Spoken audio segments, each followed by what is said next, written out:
Bonsoir à tous, bienvenue dans votre émission La Réunion Lila. On va tourner des pages avec Kosovo Libou. C'est dans Cosmo Réunionnais. On peut lui demander si elle est à la page, forcément, mais on va la mettre à la une. Bonsoir Kosovo Libou. Bonsoir Gismi. Et bonsoir Emmanuel Jeanvin. Bonsoir. Bonsoir. Donc aujourd'hui on reçoit Emmanuel Jeanvin et l'ensemble de ses œuvres, parce que dramaturge, romancier, nouvelliste, et donc encore d'autres écrits qui vont arriver. Vous avez écrit des opéras. Oui. Voilà. Et puis des romans, j'en ai vu 2, mais j'ai vu beaucoup de nouvelles aussi, notamment dans Cagnard. Notamment dans Cagnard.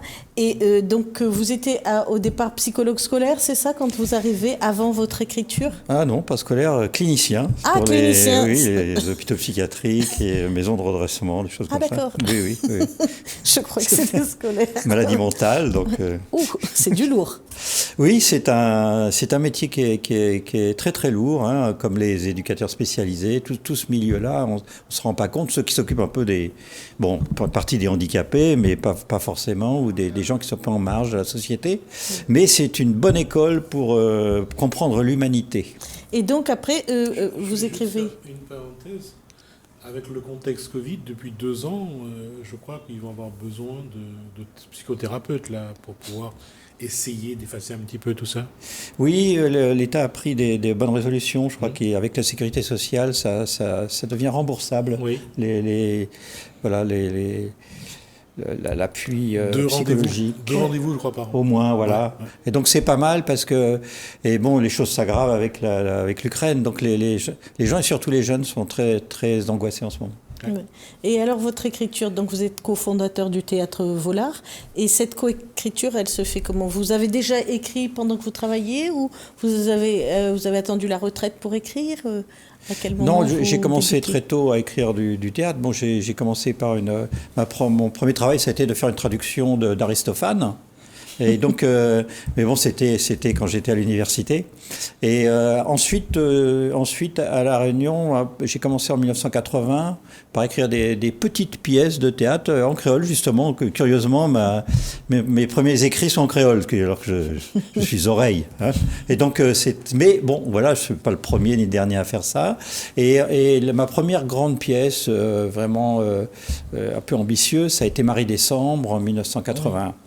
Donc j'écris depuis à peu près une par an, depuis cette période, oui. Ben oui, puisque le Théâtre Volard est quand même connu. On a beaucoup de comédiens qui sont passés et qui réussissent aussi à partir de là, qui jouent un peu partout. Et ensuite, les nouvelles avec Cagnard. Alors Cagnard, on démarre beaucoup plus tardivement, hein, avec André Pangrani, qui était l'ancien président du Théâtre Volard, donc il était parti vivre à Paris, et c'est à Paris qu'il a lancé cette revue, qui est une revue réunionnaise, hein, de littérature. Et donc, puis il a fait appel, aux copains, gens qui connaissaient, dont moi. Et donc, j'étais pas a priori appelé à faire ce genre de travail. Je l'ai fait pour lui filer un coup de main, d'ailleurs. Et puis, je me suis aperçu que dès la première nouvelle, je me faisais un petit public. Enfin, il y avait les gens, ils aimaient ce que je faisais. Et depuis, j'ai plus arrêté, donc on en est à numéro 9. Ça va être un petit peu un peu malicieux ma question, mais d'avoir ce recul de psychothérapeute, ça aide dans l'écriture. Oui, je crois que, et puis là on a quand même une solide formation, mais j'ai un intérêt aussi pour l'histoire et la politique. Ce qui fait que l'aspect de la psychologie, oui, c'est important, puisque tout ce qui est un peu... moi, je pense que la relation entre le metteur en scène et l'acteur, c'est une relation de type psychanalytique, quoi. Hein. Je pense ça. Ouais. Et donc ça aide quand on écrit. Et puis on parle aussi de psychanalyse des peuples. Hein. C'est-à-dire que quand on écrit du théâtre, on écrit aussi pour tout le monde, hein, pour les gens, pour un public. Hein, et c'est important, ça. Parce que déjà, l'écrivain en lui-même, il est un peu psychologue, parce qu'il doit quand même essayer qu'est-ce qu'il va provoquer comme émotion chez le lecteur ou la lectrice. Et l'inverse, puisque je me suis aperçu, moi je faisais à tour de bras des rapports psychologiques, hein, c'était un peu mon boulot, à l'APK, etc. Je faisais et puis je me suis aperçu, donc on écrivait beaucoup. Donc l'apprentissage de l'écriture aussi, pour moi, il a été dans ces fameux rapports psychologiques. Mais puis je me suis écarté. À la fin, j'écrivais quasiment des romans sur les gens, ce qui n'était pas très honnête, si vous voulez. Et donc c'est à ce moment-là que je suis passé au théâtre complètement, me disant bon, je vais pas non plus. Je suis plus trop scientifique, hein, et donc mais je me suis aperçu que j'écrivais sur les gens, j'étais assez poète, et donc voilà, je me contentais pas de faire des tests et puis de donner des voilà. Après, le peuple, on parle de gens, vous écrivez énormément sur les rayonnés, sur les Mahorais, sur les Malgaches, en fait tout ce peuple-là des Mascareignes. À chaque fois, dans des nouvelles ou à un moment donné, on a toujours une confrontation de ces peuples, que ce soit avec Bob Denard, qu'on a vu aussi dans quelques-unes de vos nouvelles, avec ce qui se passe à Madagascar. En fait, là, il y a le livre, hein, Roch Sakai. Roch Sakai, évidemment, parce que Roch Sakai raconte l'histoire de ce jeune et puis de cet amour qu'ils ont entre les deux et qui fait le va-et-vient entre la Réunion pour aller récupérer cette jeune fille que son cœur a laissé là-bas quelque part. Quoi. Je vais un peu décevoir les gens. Pour moi, qui qu'on soit sur Terre, on est pareil. C'est le même. Mais depuis très longtemps, puisque ce qui m'a un peu ouvert l'esprit, c'est quand des ethnologues qui ont étudié des tribus dites très arriérées, notamment à Bornéo, à l'âge de pierre, puisqu'il y a encore sur Terre des tribus de l'âge de pierre. Il disait que c'était des gens comme nous, ils se bagarraient entre eux, il y avait des ladis-la-fée, c'était la bagarre entre le chef, le religieux, le patron, les gens se jalousaient, ils se piquaient les pierres, et moi je pense que l'être humain, bon, on le sait maintenant que l'ADN est le même à 99,999, et donc j'accorde de l'importance à la culture, bien sûr, mais peut-être moins que certains. C'est-à-dire que ce qui m'intéresse, moi, c'est un peu le destin un peu individuel des personnes qui, pour moi, sont mues par les mêmes... la singularité. Pas toujours des belles choses, d'ailleurs. On le voit, ne serait-ce qu'avec les rois, que ce soit Zelindor, que ce soit Bahal, ce sont des esclaves qui sont échappés avec une tribu. Et on voit mais c'était des rois, hein, je veux dire, on calque les mêmes modèles de société, il y a toujours un qui dirige, un patron. Oui. Et puis il y a des jalousies, hein. Il y a ceux qui sont plus forts que les autres, il y a ceux qui sont plus beaux que les autres, et donc tout ça, ça crée un univers social qui est en fait, ça c'est le matériel du théâtre. Hein. Et quand on regarde l'histoire de Louis Payen, quand il arrive à La Réunion en 1163, la bataille qu'il y a pour 3 femmes. On voit que la volonté d'acquérir quelque chose, de conquérir quelque chose et de posséder, c'est ça qui sème le trouble entre les hommes. Ouais.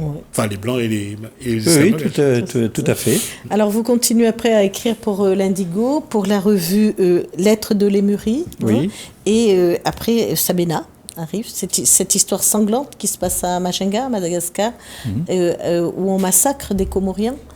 Oui. Donc j'ai voulu mettre un peu le projecteur sur les Comores, Mayotte et puis le nord de Madagascar, par rapport à ce que je faisais avant. Ça a été une découverte d'un pays pour moi. Hein. Madagascar, les Comores. Plutôt les Comores. Madagascar, je connaissais. Mais pour moi, les Comores, ça a été une découverte. Je connaissais Mayotte, puisqu'on avait fait une tournée avec Volard, hein, il y avait très longtemps d'ailleurs. Au moment du push de Denard, d'ailleurs, je me suis aperçu de ça en écrivant. Bon sang, j'étais là, et j'ai rien vu, puisque souvent on est aveugle de notre environnement, et j'avais pas les éléments pour comprendre à ce moment-là. Et donc j'ai trouvé que l'île d'Anjouan est très très belle, c'est une beauté à couper le souffle. Et toute cette population, cet archipel des Comores, dans lequel il y a Mayotte, est tout à fait intéressant parce que c'est un lieu de confrontation, de voyage. Sont des commerçants et des voyageurs. Hein. Ouais. Voilà. Et donc moi, quand j'écris, par exemple un roman, j'aime bien mettre le projecteur sur quelque chose que je ne connais pas forcément, ce qui m'oblige à m'intéresser, si vous voulez, au milieu et à voilà. Avoir un regard neuf aussi peut-être sur une situation politique, parce que bon, quand même. Alors là, il y a bon.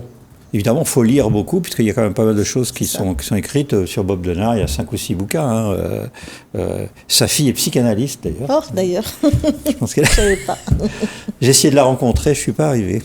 Et donc, on fait des recherches comme ça. J'aime bien aussi aller voir les gens.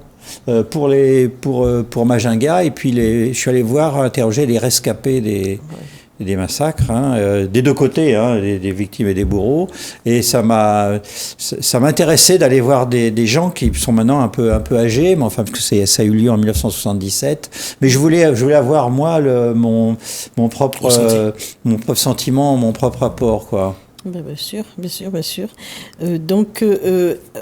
Ensuite, ça fait... Je veux juste revenir sur Sabina. Quelque part, on a caché beaucoup la vérité parce qu'on n'a pas eu beaucoup d'informations non plus sur cet événement-là, ce qui est passé à Majunga, comment les 3000 Comoriens ont pu être rapatriés aux Comores. Ça s'est fait un petit peu en missouk, et les cadavres ont été cachés en tout cas. Ça s'est su en France, mais moi je l'ai lu dans le journal Le Monde. J'étais étudiant, je me suis rappelé de ça plus tard. Je l'ai lu dans un train. Je rentrais, j'allais au boulot, et je me rappelle que j'ai lu, mais parce que j'ai la famille malgache, donc à chaque fois il y avait un truc sur Madagascar dans Le Monde, je lisais quoi. Hein. Et là j'ai lu ça et je me suis interrogé parce que c'était donc avant l'histoire des Hutus et des Tutsis au Rwanda, et on comprenait pas. On ne comprenait pas comment, à Madagascar, des gens d'ethnies différentes s'étaient battus, quoi, et de manière très sanglante. D'ordinaire, c'était la faute du blanc, c'était la faute du colonialiste. Là, la France le pays était indépendant, et on ouvrait l'indépendance ne pouvait pas tout résoudre, et on ouvrait le placard, et puis dedans, il y avait plein de choses, et donc, je m'en suis arrêté là. C'est seulement après, quand j'ai commencé à écrire, que je suis allé... qu'il n'y a pas 36 bouquins, il n'y a qu'un seul livre c'est un livre sur des langues orientales à Paris, et c'est avec des sociologues qui ont recueilli les témoignages des gens aussi. Et donc, en fait, il y a que ce bouquin-là. Et depuis que j'ai écrit Sabena, il y a 2 autres bouquins sur les Sabena qui sont sortis. Hein. Oui. Donc c'est pas à la mode, mais disons que ça a eu cet intérêt-là. C'est une autre vérité ou c'est les mêmes éléments ? Disons que j'ai appris 2-3 trucs que j'aurais aimé avoir quand j'ai écrit mon bouquin. Oui. Mais ce sont un peu des détails, hein, puisque tout le monde écrit maintenant à peu près la même histoire. Hein. La même histoire. Oui. Et puis, le peuple malgache a une réputation d'être des pacifistes, des gens gentils et doux, mais c'est vrai que quand on ouvre les placards, on trouve des choses, hein, comme ce qui s'est passé dans le sud quelques années, les ethnies se sont mis dessus pour des vols de zébus.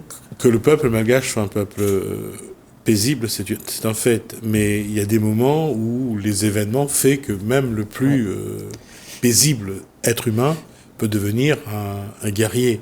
Ah mais excusez-moi, l'être humain est le même partout. Ouais. Je reviens à ce que je disais tout à l'heure, parce que souvenez-vous du Liban qui était un pays où tout le monde s'entendait bien, du Cambodge qui était le pays de la félicité. Oui, donc félicité. On se trouve devant le Tibet. Et puis là, les massacres ou les bouddhistes qui étaient tellement pacifiques. Les Rohingyas en Birmanie. Ben voilà, ouais, donc ce sont les bouddhistes qui font le coup. Donc ouais. en fait, il faut être très très très prudent, et Madagascar est comme les autres. Hein.